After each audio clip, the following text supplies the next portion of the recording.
Hey Ahmed, welcome to the show. Hey, Savvy. I'm excited to be here. Thank you so much for having me. Before we get into learning more about your story and stuff like that, I kind of want to know what if you can give a quick elevator pitch on what is Narrator and any kind of metrics and numbers you can share. Yeah, Narrator enables anyone to answer any data question they have in minutes. So think about the work that when you go to your data team and you ask them a question and you wait 2 to 4 weeks to get their response back. If your data team is like well built, Narrator can allow you to do the same thing in just a couple of minutes. And it does this in a very unique way of dealing with data, which is using a single table. So at its core, the core narrator innovation, the thing that I will tell you, and you'll be like, I don't get how this is going to work, is narrator takes all your data from your company and puts it into a single table. Like imagine one Excel sheet that's 11 columns that's going to have all the data, and it's going to be the same 11 columns for every company in the world. Then any question you have, I can answer using that one sheet. That's the core of Narrator. And what we've seen is that our customers have been able to just move a lot faster, make a lot of decisions, and just ask and answer and iterate questions uh, at a lightning speed. Last week, we had over 900 unique questions asked on our platform, Wow, and it continues to grow every single week. So I'm excited for it. And I only know that's that number amazing. because this Yeah, is actually a funny thing. We get text messages from our internal app that texts me some of the numbers every single week in the morning. So I know what like some fun metrics are. And that's how we get these numbers. So it's just like an integrated system. that's so amazing. So when you say you get like somebody can ask a question, is it like are you guys collecting data? Like are you guys like, collecting data like mixed panel or amplitude, and then you're like answering questions, or are you just collecting data, getting data what they already have, and then taking all the data and then coming out with answers to specific questions? Yeah, it's a great question. So the big difference between us and traditional CDPs is CDPs is often known as a push system. So like the user clicks on something in your browser, and that data gets pushed to a separate system that's a mixed panel or an amplitude, and then that data is then aggregated. Narrator works as a little bit differently. Narrator lives inside your data warehouse. So your data warehouse is where you're storing all your information. So you have that click tracking in your data being stored in data warehouse. But you also have access to all the raw data from Zendesk and the raw data from Salesforce and your internal database and your MailChimp. And now that you have all these data from their source of truth, you can move them into a structure that is the narrative structure and answer any question using that structure. So it allows you to go just one on top of source truth, and then you can answer way more complicated questions than you would traditionally do in a mixed panel. So mixed panel is often known as like a marketing tool, high level product retention. Narrator can answer any question. So you can get into details about sales and ramp up curves and all the nuances that you would want to ask. You can do that in Narrator as a data system. That's amazing. How did you come up with the idea? Like, or how did you even? Were you already in the startup space? Like, I would love to know. Like, how did you get to here? Yeah, pain is the answer. So I started WeWork's data team and was growing the team. So we were using at WeWork, we had a lot of data. So we built a data warehouse and we were like best practice data system, right? We were bought Tableau. We bought every tool.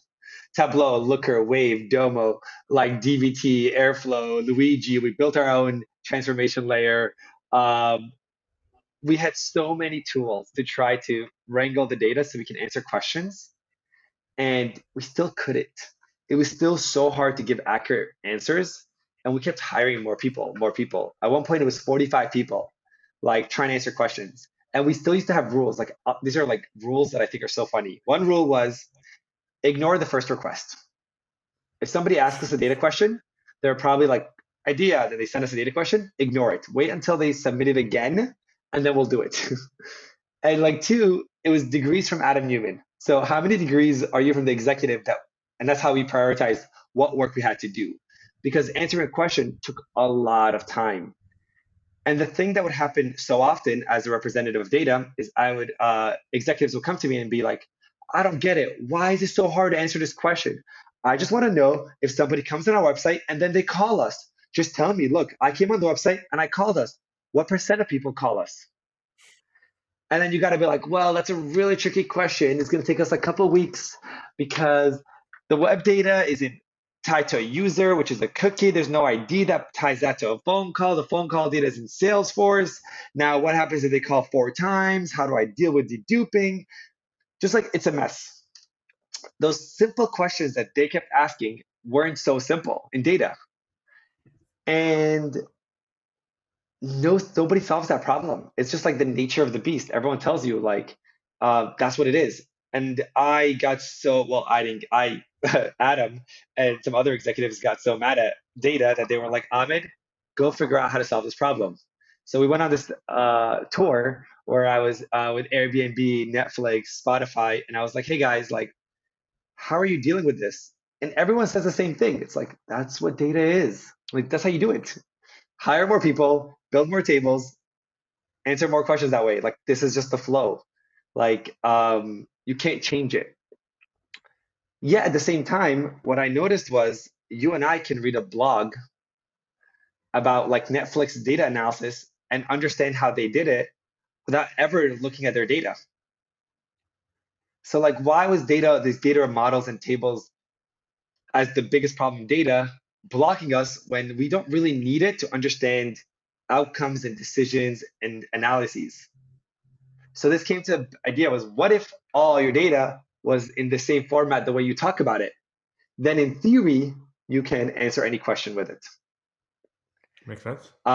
So we did, that's where we came up with this idea of an activity schema, which is what if everything was one table, these time series tables centered around the customer. And the big challenge was how do you make that what's considered queryable? How do you use that table? So any data person will tell you you could answer 5 questions with that table. Like it's really hard to answer any question with it. Like you can only answer very basic questions, and those are the questions that you see in Amplitude and in Mixpanel. Any more advanced question, you're kind of fucked.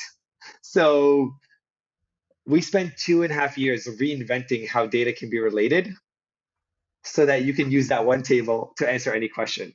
And that Wow. 2.5 years went from this like airplane looking dashboard of like 100 clicks to a single drop down that's 10 options that we have used now to answer any question you have. And that was what made Narrator what it is today. Like the how you can answer any question with a single table.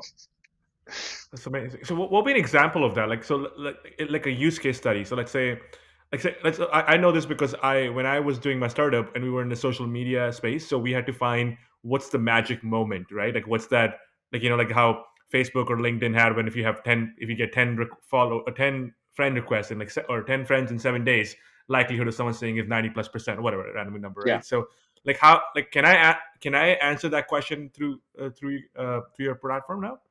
Yeah, super easy. So like that exact question that we've seen it for many different companies. It's the like when does user get hooked? So that you might Yeah. in narrator you might hypothesize, okay, I want to know how likely you are to come back to the site, which is 2 clicks in narrator. And I want to know how the number of friends you add impact how likely you are to come back. And you can just see that as the number goes up, the plot looks a little bit like this, and then the magic number hits and it spikes up like this. And you just go, oh, that's the magic number. It might not be based on the number of friends you had. Maybe it's the rate. So I say, okay, I want to look at it by the number of friends per day. So I take those two numbers and now I visualize it and you see it and it has a spike. Now, in this process, I've talked about two concepts, coming to a site and adding a friend. So in Narrator, you would represent those two concepts as what we call activities. And all I've just done in this table is taken those two concepts and arranged them in the way that I need it to visualize this data. You don't have to, the thing that makes answering this question really, really hard in traditional data modeling is, well, how does a friend tie to a session? Well, a session is stored in a segment, but a friend is in my internal database and a database points at this. There's no foreign key. Well, how do I tie it? But as humans, we know it's like, okay, I came to a site, added 4 friends, came to a site, added 4 more friends. I just want to know how many friends I've had in total. And there's no IDs. You can use time to and relationship of how these things happen in time to create that. And narrative makes that super easy to do. And then your follow-up That is questions. so Is amazing. that magic number different Yeah. for men and women? Is that magic number different from somebody who came 6 months ago to someone who came today? These follow-up questions are just one more click, one more click, one more click, and you just get it. That's so amazing. That's actually pretty cool because I felt that problem, and I'm not even like like I'm guessing like when the people you're working with, the companies you're working with are like big companies, and they have manpower, so much money being spent, and so much data being collected. Like I'm talking about when we had a small startup, right? Like we had Mhm. like 10,000 users, and it was hard for us to figure that out. So I can only Yeah. imagine how crazy it would be for like a company like a bigger company like Facebook you mentioned, or like Netflix or whatever, who have millions of users and try to find those points. It's so hard. Yeah, the magic thing that we saw actually is that it becomes so in Narrator, it's identical. So we do have customers that are like three-person startups and who are just very data driven and they know the issue. So on day one, we have consultants. Half our users aren't even technical. Like they're just uh like operations people or product people or marketing people using our platform. And what you will see as you use Narrator is that at least I can tell you as a person who hops on support every now and then to support some of our customers, Narrator makes whatever company it is and size all invisible. Like the same way I would answer a question for you as like a 10-person company with 10,000 users, literally identical to the way I would do it for like a company with 100 billion rows. Like it's such the because again, and this is the interesting thing that you see is like startups have the ability to outdo big companies because they can ask and answer questions very fast. And big companies have the ability to outdo startups because they have 100 people for every one person you have. So if you do it twice as fast, well, you need to do it 100 times faster because they have 100 people doing it. In Narrator, this all Yeah. becomes uniform. It's all about who can ask the best question. And I think the world changes a lot when you make it not about resources, but about who can actually come up with better questions to ask and act based on those better answers. I love that. Um, so I you were talking about the concept of like, and it's something, um, like you were talking about the concept of activity schema, and Mhm. I think I chatted with Cedric before, and he was saying that before a lot of these companies used to use star schema. Is that Yeah, right? Yeah. yeah, So what's the difference, and why is the activity schema better than star schema? yeah. So activity schema is very new. So star schema is what we've been doing for like 50 years, started from Kimball. And the idea of a star schema was really designed for visualizing, for BI. And it's like, okay, what if I come up with a star schema is I, as an engineer, will write a bunch of SQL to build a table that has the different ways of slicing the data and different ways to measure the data. So like I might have a table that's called like customers and like it might have like gender, race, tenure, all these different ways to slice the data. And then I have like total spend, total revenue, average revenue per month, total number of users, and some measurements I have on it. And I can take this data and I spend my time building this one table and I put it in a BI tool and now anyone can slice and dice this data. Now let's say you have a new question that's not in here. You go back to the data team, I either update that table or I build another table. To give an idea, in reality, like at a WeWork, when we were using the star schema approach, we had 700 tables like this. Wow. So these number tables grow really quickly. And then you have what's called the number mismatch. You're like, wait, how come my sales by ad source, the total number of sales here doesn't match the total number of sales by month? Well, there's an attribution, and then these queries are like thousands Yep. of lines. They depend on another thousand lines. So debugging it is a nightmarish thing. Also, it doesn't give you insights. It gives you the illusion of insights.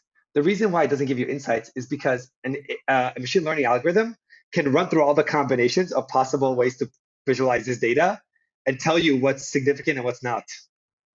So if it was the answer, then you wouldn't even need a person. You would build that table, run a machine learning algorithm on it, get the stuff that sticks out, and then you'll be done. The problem is that's not what analysis is like. Finding something that sticks out, you have to understand why it sticks out. You have to dive deeper, slice it down.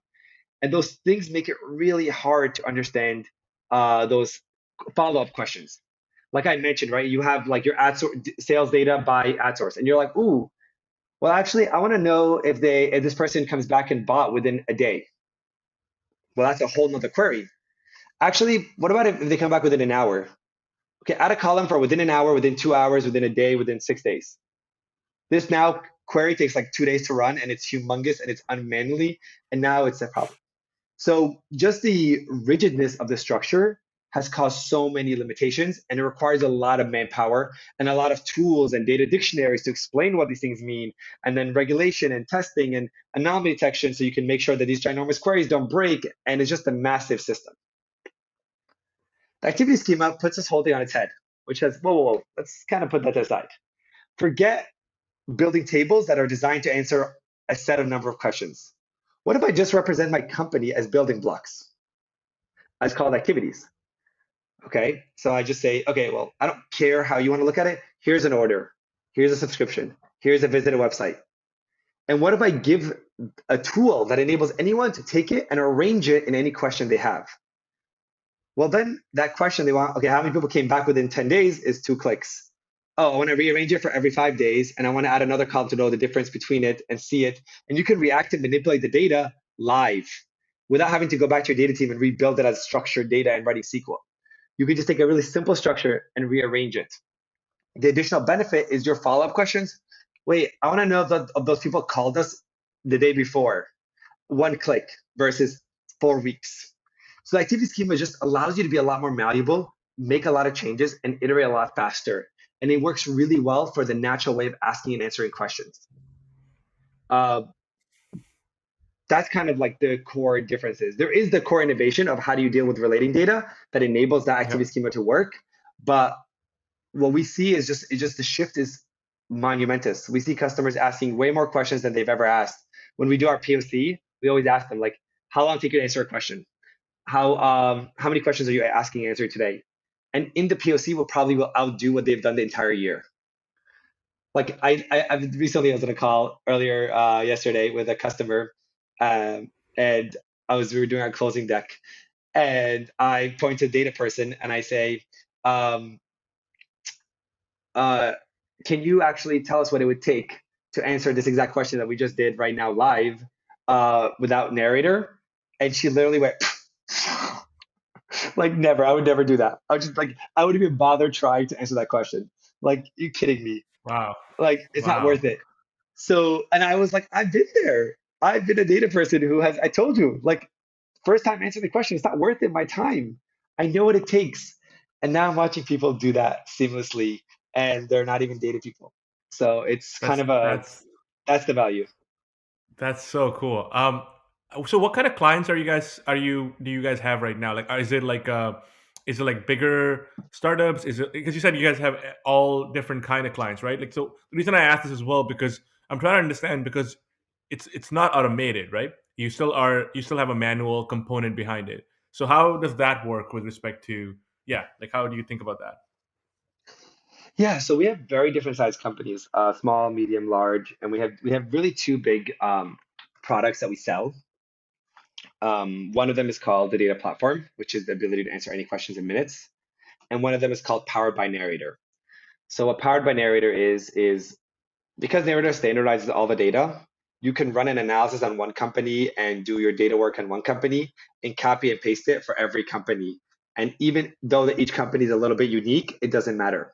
So consulting firms, a lot of data companies, a lot of kind of analysis companies, all are using Narrator underneath the hood because it allows them to kind of copy and paste their works on any company independent of their data sources, independent of their warehouse, independent of their business model easily. So those are the two things we sell at our core. And what we've noticed is the industry, like when we started the company, I can tell you, everyone, this is a YC classic. They're like, focus on one vertical. You need to focus on one vertical. Like, choose e-commerce, build a tool for e-commerce users. And we were like, no, we're building a data product to not enable anyone to answer any question. So we're not going to focus on a vertical. We're not going to focus on industry, and we're not going to focus on a type of user. We're going to make it simple enough so that a marketing and a product person can use it, powerful enough that a data scientist can replace their stack with it, and comprehensive enough that an insurance company, a ginormous Fortune 500 company, an e-commerce company, and like an online, offline media company can all use the same product because data needs to move as a whole.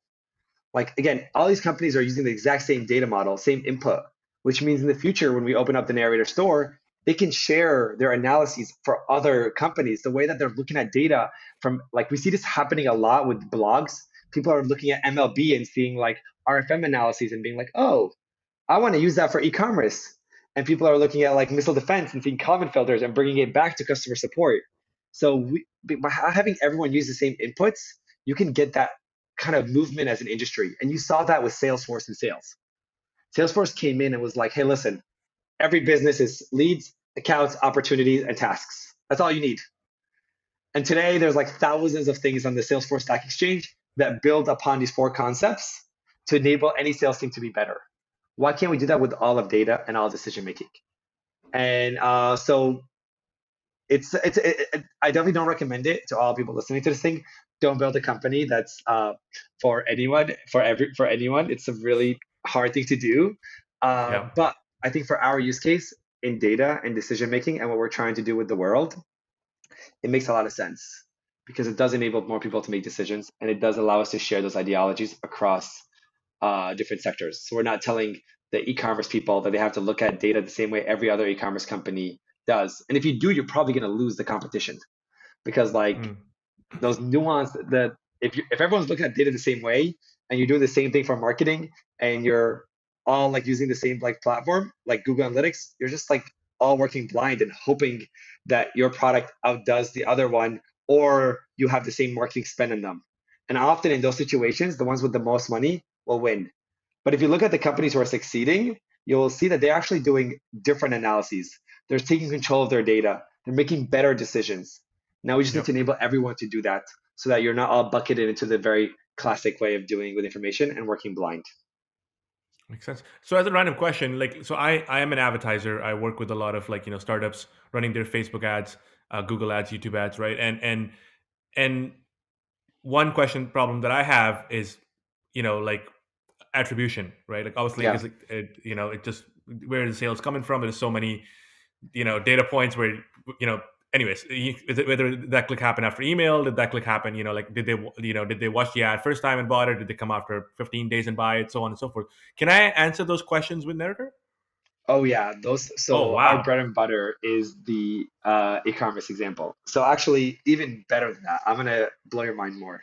So answer those Okay. questions. Where did they come from? First touch across their devices. Did somebody open it on their phone and they come back to the site on their desktop and buy? Are all instantaneous with the data model because you're no longer tied to the UTM tracking being copied across your web events and your email and hoping that somebody added the right link and then that link got stored captured in Shopify, like all these things that have to work magically. You're no longer bound by that. You're bound by knowing what people come to site and knowing and having that data independent from source truth from the ad platforms, from the website, from the Shopify's orders, from your email client, and all that gets stitched in Narrator. So you're not dependent on building these long daisy chains of UTM parameters. Narrator makes that easy. Narrator also makes it a couple of clicks to look at the difference between first touch, last touch, whether they came from an email or not. And there's actually an entire analysis that we can run for you that tells you what is the best attribution model for you to use. Because a lot of people think that like, oh, I need to use some complex multi-touch. And I'm like, I've run this thing for now over like maybe 60 companies. I have never seen anyone need a multi-touch attribution model yet. Most of the time, your customers come from like one ad source and they just like come back direct. And there's no media mixing. You can look at the data and see what happens. So I mean, but sorry, go ahead. No, go ahead, go ahead. uh, so the thing is like so that's the first part of it. The second part is stitching that identity of the cookie to the user. And we just another customer was messaging us and they're like, oh my God, I'm really panicked about like the web privacy thing that Apple is doing. And you're like, oh no, that won't affect Narrator at all. Don't worry about that stuff. Because the way you're attributing and stitching users' identity in Narrator is based on behavior. So let's say an example, like Narrator, traditionally you have web data and then somebody converts and then you kind of tie that their email to that cookie and you're like, I now know this cookie is this person. Hmm. Narrator has all your data. So Narrator can actually do a lot more than that. So instead of waiting for you to call it, well, you open the unique Shopify URL ID, and I know that that Shopify URL ID comes from this order, which comes from this person. So every time you land on that Shopify checkout page, I can stitch the identity together. Every time you open an email and click into it, and that email redirects you to a website, I have an email, I have a website, they happen within a minute. same IP address, I can stitch the identity. You got redirected on your Calendly link, I can stitch that identity. And because I have all your data, I can stitch identity anytime there's an overlap. I can end up getting a 98 to 97% coverage over time. So even though you converted once, I'm constantly rechecking in. So you see in Narrator, you'll your phone and your computer and all these different devices will be tied to the same person. And even let's say you get off your computer and your sister hops on and she like opens her order on Amazon, well, then narrator's smart enough to split it off and say, okay, oh wait, until this I thought it was Sabby, now it's his sister, and then oh, you come back to a computer, okay, now it's Sabby again, and that is the power of that quality identity resolution. Wow. And all of this is taking that question you're answering, which is how is my ads doing, and giving you that crystal clear. And what we see is when you see that crystal clear answer, ads start behaving the way you expect. Every person listening here has done ads, and they're like, I spent more money and it didn't give me the results that I expected. Why? Maybe it's my creative. It's 99% chance it's not your creative. Often is that you're looking at the data very masked, very blurry. You're looking at Facebook ads, which is telling you it has a 4x ROI. And you're like, how the hell did you get that? And they're like, don't worry about it. So when you get clarity, everything starts behaving like as you expect. You move the lever up, spend more money, sales go up the exact same way. And you're like, okay, I get it. And that's how bigger companies operate. And that's why they're competing, outdoing you a lot of times because they're not Yeah. dependent on like the Google and Facebook are going to tell you that you're crushing it because that's how they get you to spend more money on them. Yeah. Like, that's not true. Does that Yeah. make So now that you sold me, what's the business? What's the business? How does the business model work? Yeah. So business model is actually pretty flat. It's like pretty like a standard. We do a one flat rate price for unlimited data, unlimited customers, unlimited usage of $10,000 a month starting. Sorry, how So much? 10K a month. 10K a month. Okay. Yeah, so that's a starting. There's additional layers and ways to increase that with different packages. If you're enterprise and you have additional needs, we do it. But the core platform starts at 10K, and we don't do it per usage, per questions, per number of viewers. And it's a very interesting decision, right? Because every single data platform is consumption based. And what we realized is that we don't want to limit you. We want you to add all the data you have in there. We want you to answer more questions, and we want you to give narrator access to every one of your team members, because the goal of it is to provide value to you, and having that be like the value again. I told you is in asking better questions, and narrator enables you to Mm. answer it. It's not in how many people. That's just like restricting what we're trying to accomplish. We're trying to make like I don't know if you saw, but our mission is to say if you make everyone make better decisions, you create a better world. And to enable everyone to make better decisions, you need everyone to have access. And if you put restrictions in price, like then you're just limiting people. And that's why we decided, you know what, we'll make it enough that it's a good investment of your time and money, and we'll just unblock it so that you can answer and just iterate and be free to make decisions and Makes free to sense. grow. So, two follow-up questions on that would be one, like in the future, do you see it like, like a lot of smaller businesses probably can't afford 10 grand a month. Do you see in the future making an automated? Because I know obviously with that being said, you have to keep your prices high because there's a lot of manual component to it too, right? But if you would you think anything happening like that in the future where you make it automated completely and then you bring down the price? Yeah. So the plan is to make it free eventually. Okay. So the what the world of narrative is going to evolve in an interesting way. So we're going to right now we can copy and paste analyses across companies, and we have built a library of analyses. So like that LTV, that CAC, all the classic ones, you can get them out of the box in Narrator because we Love have a that. standard data models and give them to every company.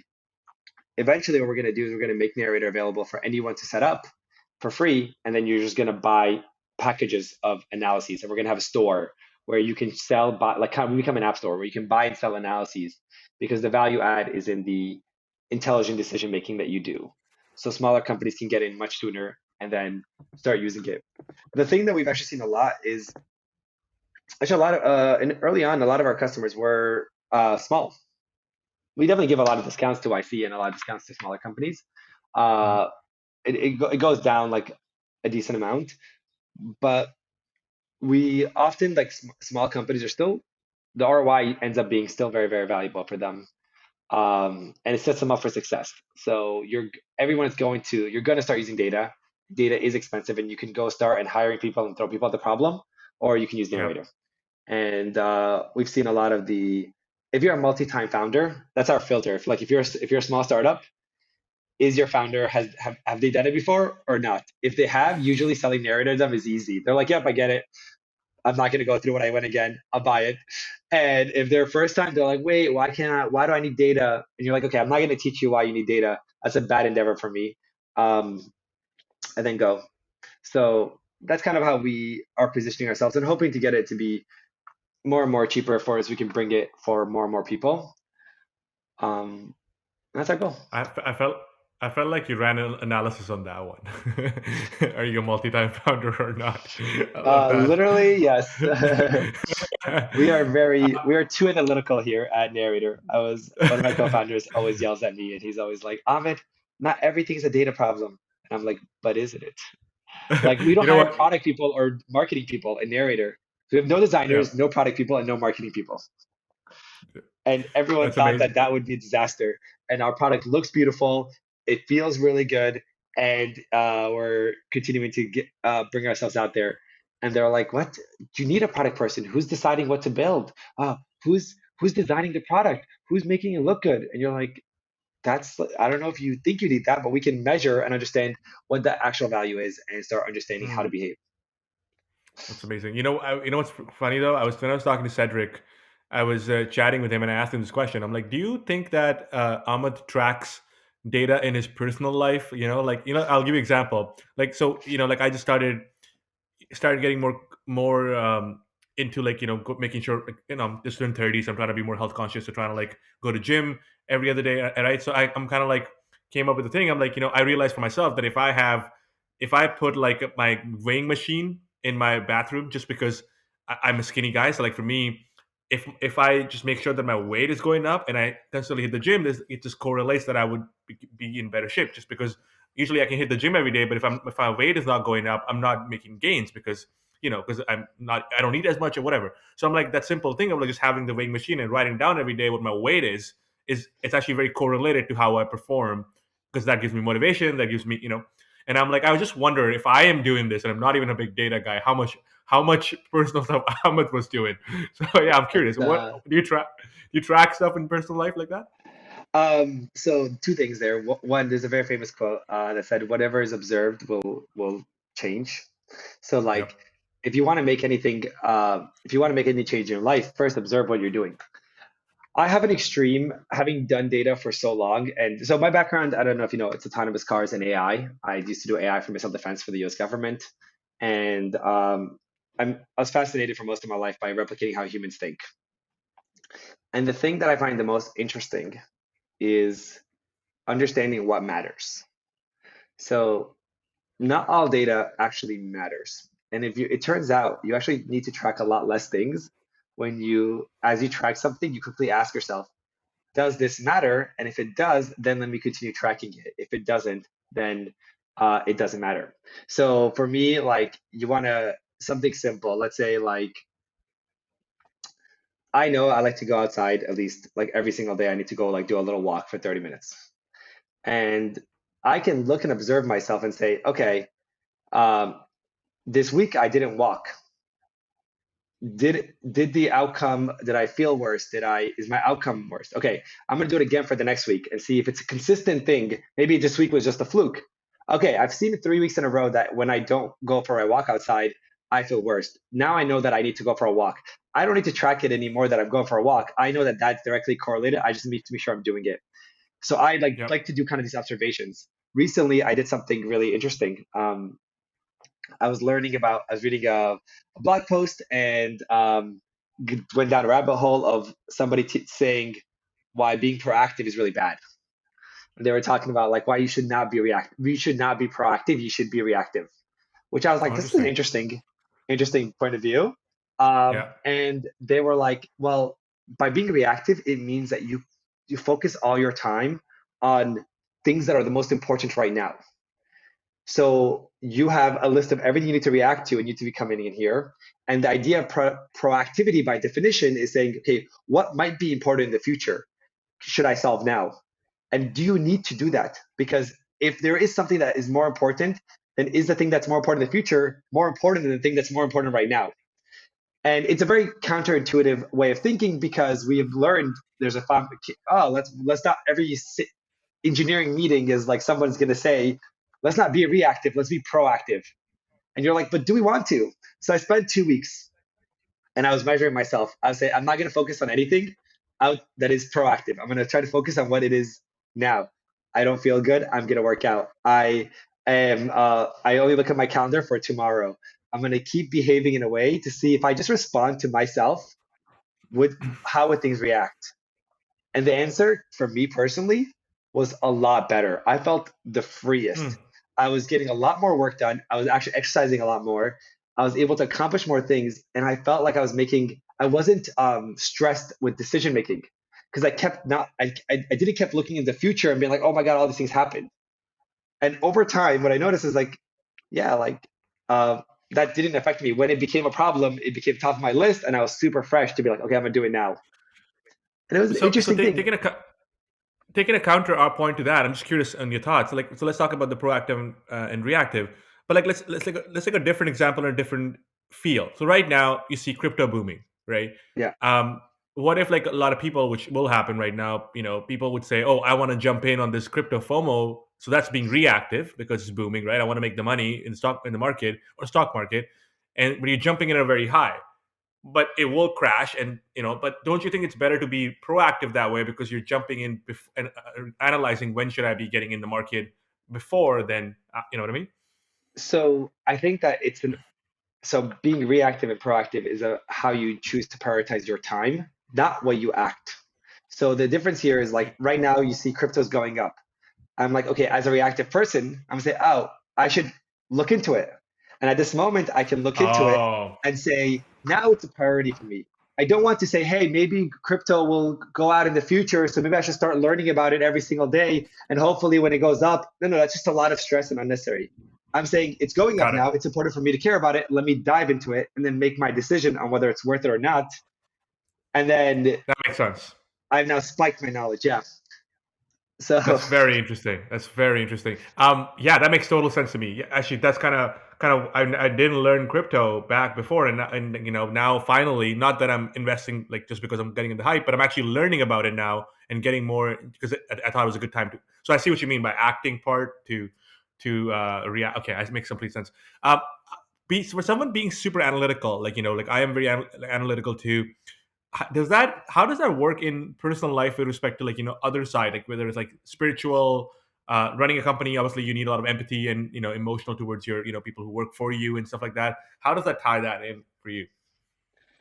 yeah. So I think that people often think that being analytical is being cold, and it's really not.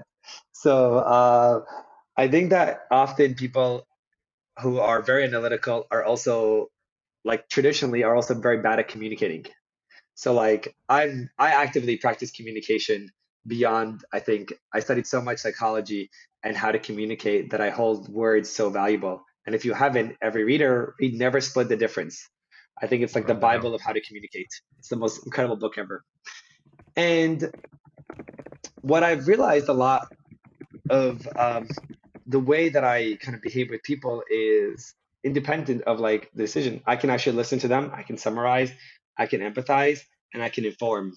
And I think that being analytical doesn't mean that the answer is one way, is that you can actually inform people and propose new ways of thinking. So I can say like stuff like, oh, it tends to be that this thing happens.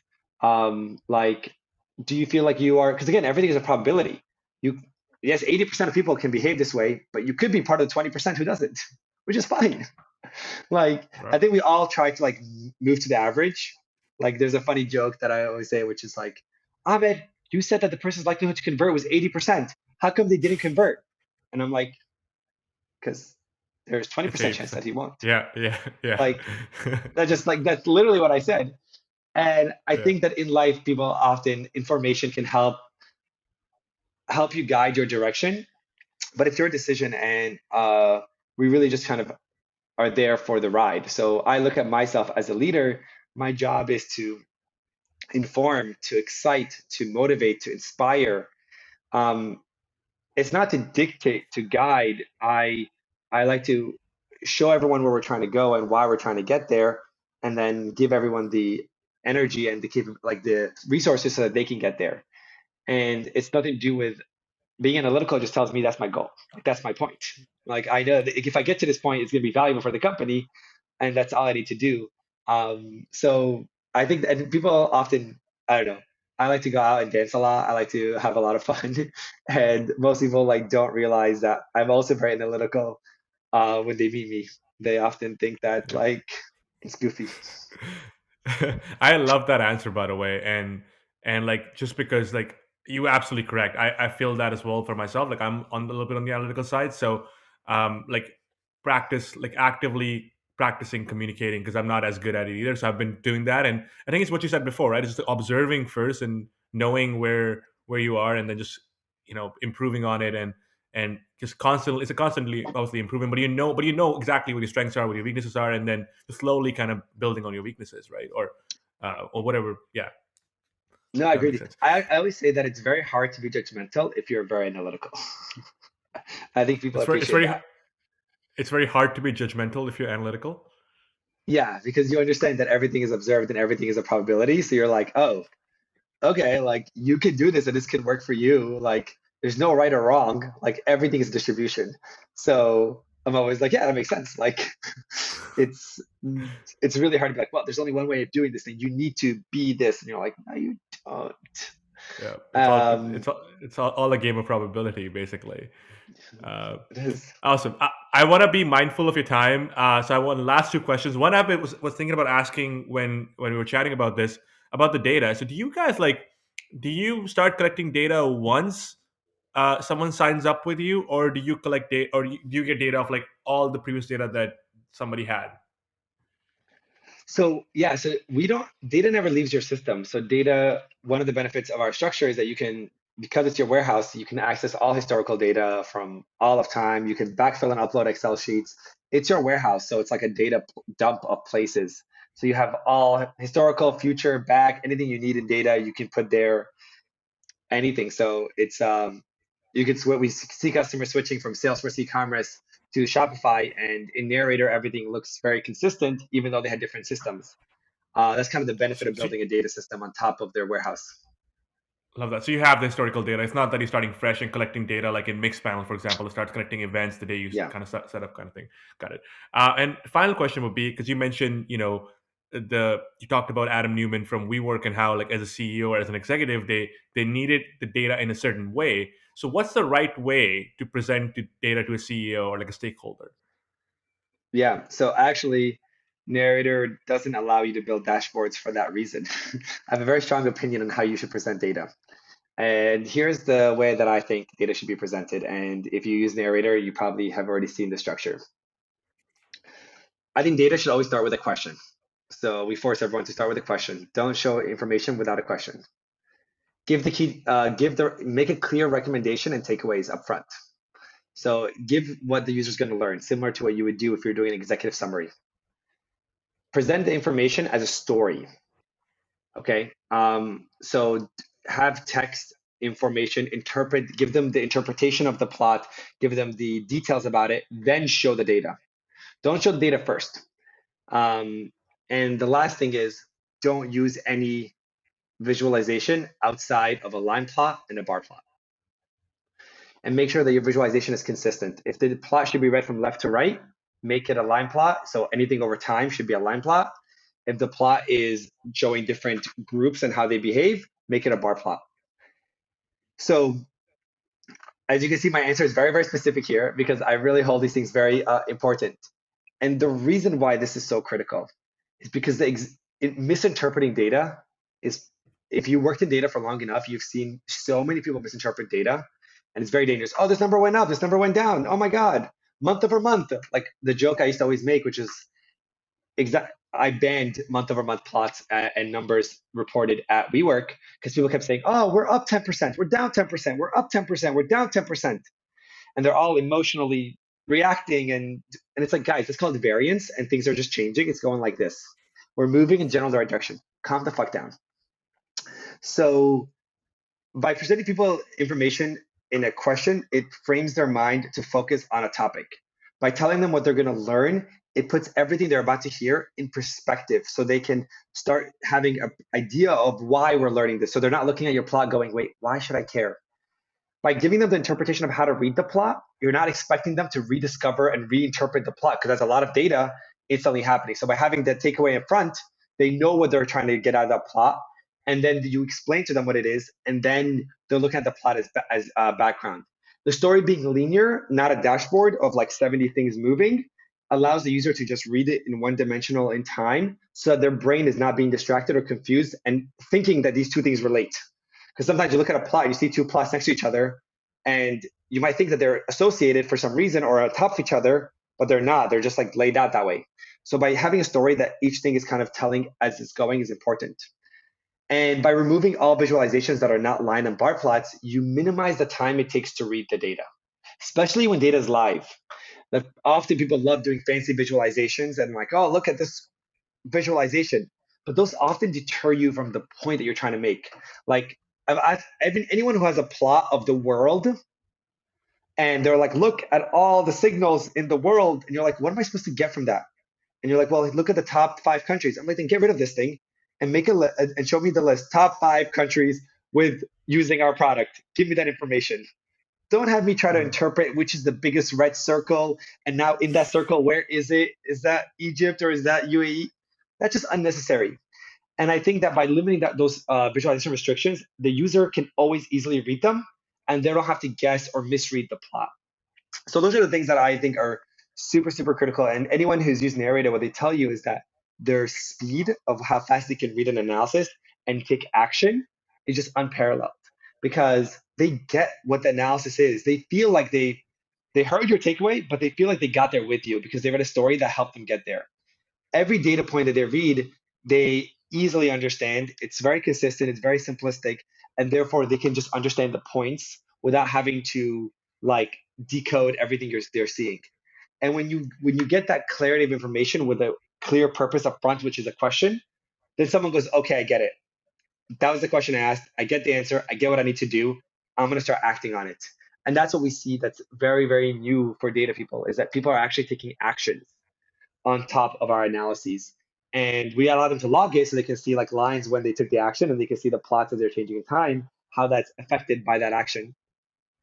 And we're just seeing a lot more and more people log their actions. And it's that level. And again, I think that I'm a very opinionated, restrictive person. I don't like to give people like unlimited variations. As you heard, 11 columns, only 10 relationships, like only 2 visualizations. You need to put a question if you're putting in a plot.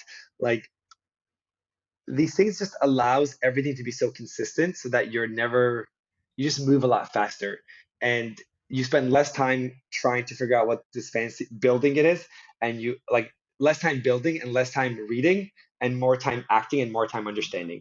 And that's the shift that we're trying to bring to this world.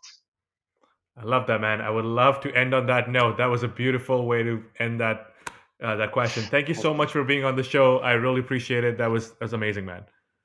Thank you so much. I love these questions and it was so much fun just being here and talking with you.